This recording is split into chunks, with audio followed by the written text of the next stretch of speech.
Hey up, Angus the singing driving instructor here again. Right, this video is approaching junctions to turn right.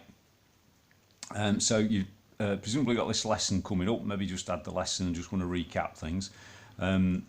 It's part of 4 different briefings.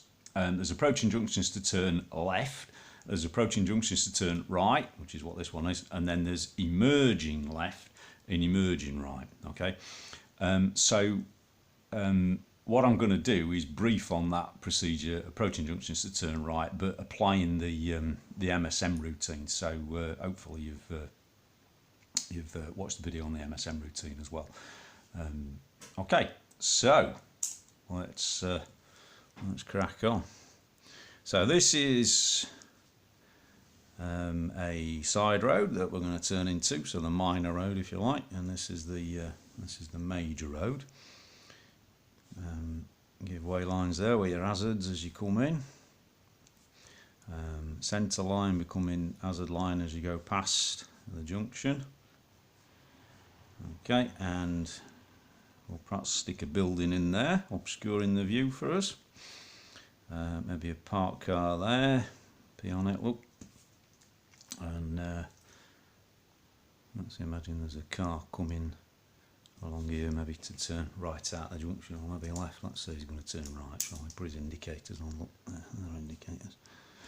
Okay, so we're applying the MSM routine, so that's mirrors, signal, manoeuvre being in the correct position, travelling at the correct speed and in the correct gear, but also looking at what you can see and assessing what you can see as the situation may or may not change. So we're here in as normal driving position, approximately a metre from the curb, maybe coming along 25-30 mile an hour, whatever, and we can see the side road. We're going to turn right into it. So we're going to check our main mirror and our right hand door mirror, directional change, so main mirror, right hand door mirror, and we're checking his mirrors for the position and speed of vehicles around and behind us. We're then going to signaling our intention to turn right. Okay, so our positioning. Now, the position that we start our turn from, we want the front of the car level with the centre of the road that we're turning into. Yeah, that's the sort of position that you want. Now, to get that position, you need to be moving across relatively early, just to the left of the centre of the road. Okay, if there's no road markings, you kind of have to sort of judge that yourself. Usually what you get is where they lay the road, they kind of lay one side of it. This is if there's no line down the centre. They tend to lay one side of it, and then they come up and lay the other side, so you get a kind of overlap, a seam of tarmac, if you like, or whatever the road surface is. Yeah, so that can help you with it. Okay, so that's the positioning. So you're moving to just the left of the centre, and that's where you start your turn from. Now, when you're turning right, you've got the potential for oncoming traffic. So the sort of main concern is that you don't become a hazard. You don't cause anyone else to change their speed or their position. So you need to make sure that you're dealing with traffic that's coming in the opposite direction, which we'll talk about in a second. Okay, so we've got this position here. Now, what this position does is it allows you to see exactly what's going on. You can see into that road, and you can see all the way around here as well. Okay, so it's a really, really good position. That allows you options. Okay, so you've got the option to stay put where you are. You've got the option, if there's something coming along the road and nothing coming towards you, to sort of drop into the old back position there, if you like. Or you've got the option, if there's nothing coming, you've seen that road, that you can steer tighter and go past a parked car. Okay, so that position is good. Now, a sort of common fault is that people will come in, not necessarily on the wrong side of the road, but they will start their turn early. Yeah, so you're in that position there. So if you imagine you're in that position there, you see this view that this guy has got. Well, you ain't got that view there. What you've got is that view there. So you're going to miss this car coming in. So if you're coming in here in wrong position, you're going to almost cut the corner. You've got this car coming in to turn right. You're going to end up out of position with this parked car causing conflict, and they're going to have to stop, and then it all gets a bit confusing. Yeah. So don't go to turn in early, and certainly don't cut the corner, because if you cut the corner, right. So what that means is if you cut the corner, so if you're here, you're cutting the corner. What that means is you've started that turn way back here. So you don't need me to explain to you from this aerial view what's going on. Yeah, you can't see that car that's coming along because you've lost all that view. So by the time you got to that position, aiming to go there, he's already here, and you're on a collision course, aren't you? Okay, so we don't want to be doing either of those in terms of positioning. What we do need to be doing is getting the front of the car about level with centre of road you're turning into, and then you've got a good view of everything that's going on. Okay. So that's your position on approach. Now, if you are having to wait, what you need to do is wait parallel with the centre of the road and with your wheels straight. Okay, so let's just pull him over here a second so I can explain this. Imagine that's him waiting or you waiting, and that's the hazard line. Okay, now what we've got is a gap there. Okay, and that gap, people are allowed to undertake us when we're turning right. If there's space to do it, we should maximise or get a good position here, like we've talked about. And that gives people the opportunity to come down our left-hand side. They can't always do it because the road's not always wide enough to do it, but if there is space, then we need to maximise it. So people are allowed to come down our left-hand side. Now, if somebody misjudged it and they clip your back end, what that's going to do is just shunt you down the road. Yeah, okay. But if you were waiting at an angle, so that's the centre line now. If you were waiting at a slight angle, not only are you more likely to get hit from behind because you're taking up more space, but if you do get hit from behind, that's going to shove you across into any oncoming traffic. So if there's a bus coming or something, then you're likely to get shunted straight across into it. So it turns a minor accident into quite a serious accident just because of your positioning whilst you're waiting. Also, while you're waiting, you ought to keep your wheels straight as well, because if somebody rear-ended you there and you've got your wheels straight, you would still just go off to the right. But if you've got your wheels turned,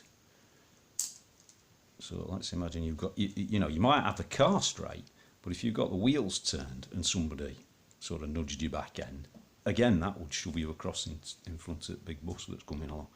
So your positioning, you've got to make sure you get it right, yeah, and don't expose yourself. Right, so rewinding a little bit, we're talking about speed and gear. Now, what you're aiming to do, so imagine we've come in here, mirrors and signal, and you started to get your position on the approach. So as you're coming in, as you're travelling sort of down this distance here, you come in off the gas, bit of braking, you're going to drop into second on the approach. And ideally, a little bit like when you're turning left, you're going to have got the clutch up and you're going to let the engine tug you around the corner.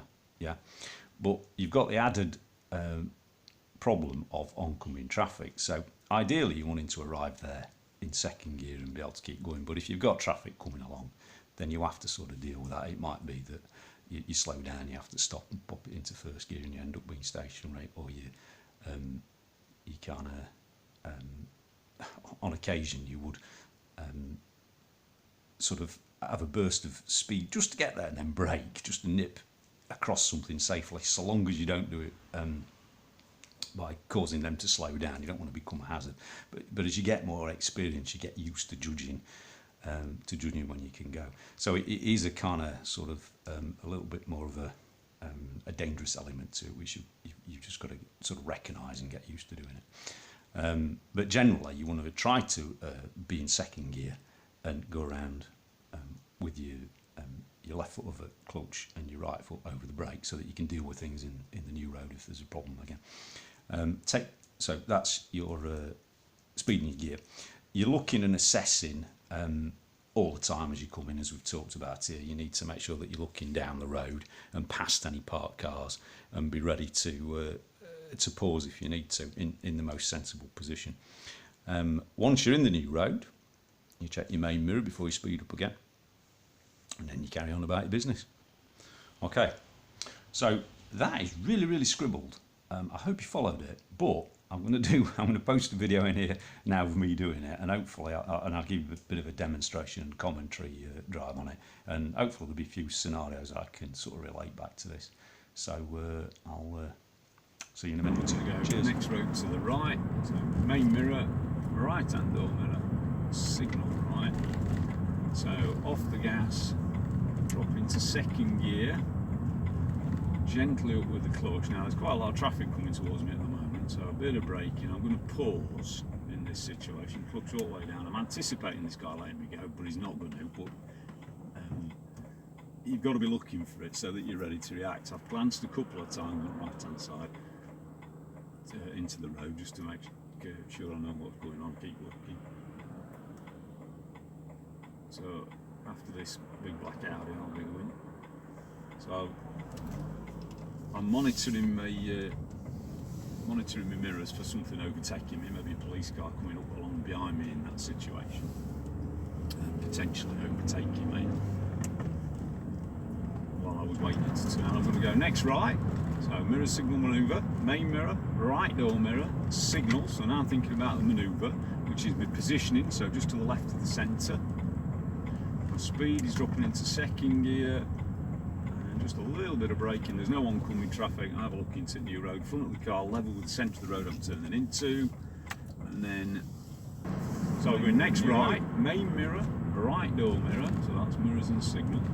No, it's not. It's mirrors. That's the signal. And there is traffic coming towards me, but I've possibly got time to get in front of it. I'm going to drop to second gear, clutch all the way up. The way this is landing is nice because I've just got time to turn safely across in front of me. I had time to see that van was coming out of the junction. So that was all about timing a bit. Yeah, so it wasn't look, it were just controlled, applying the mirror signal manoeuvre routine. Thinking about the positioning and the speed and the gear was correct as I was coming in. Again, we're looking and assessing what was going on. Going next right, main mirror, right door mirror, signal right. I'm already in second gear. Staying on our side for the moment.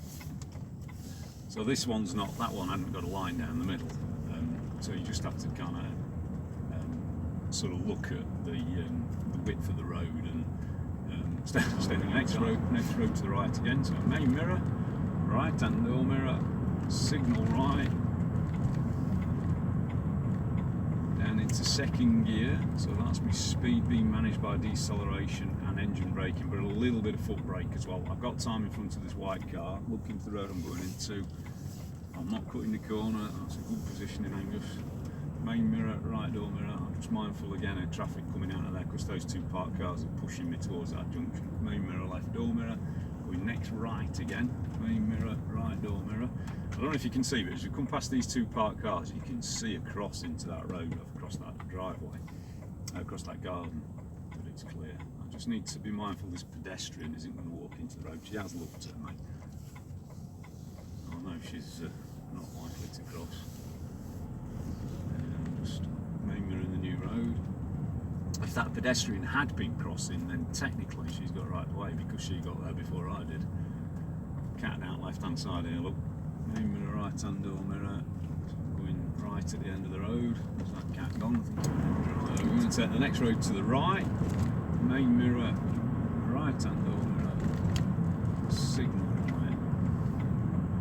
Drop down into second gear, clutch all the way up. That's slowing me down with a bit of engine braking, though I do need to supplement it with a foot brake. Look into the road. Main mirror in the new road. Again, mindful of traffic coming out of that junction. Next road to the right. Main mirror, right hand door mirror. Signal right. Half expecting something to come around the bend on me. I'm looking across that ground. I didn't realise I was doing that before, but I'm looking across that guy's garden because you can see it's got low hedging and whatever, you can see into the road. Main mirror in the new road.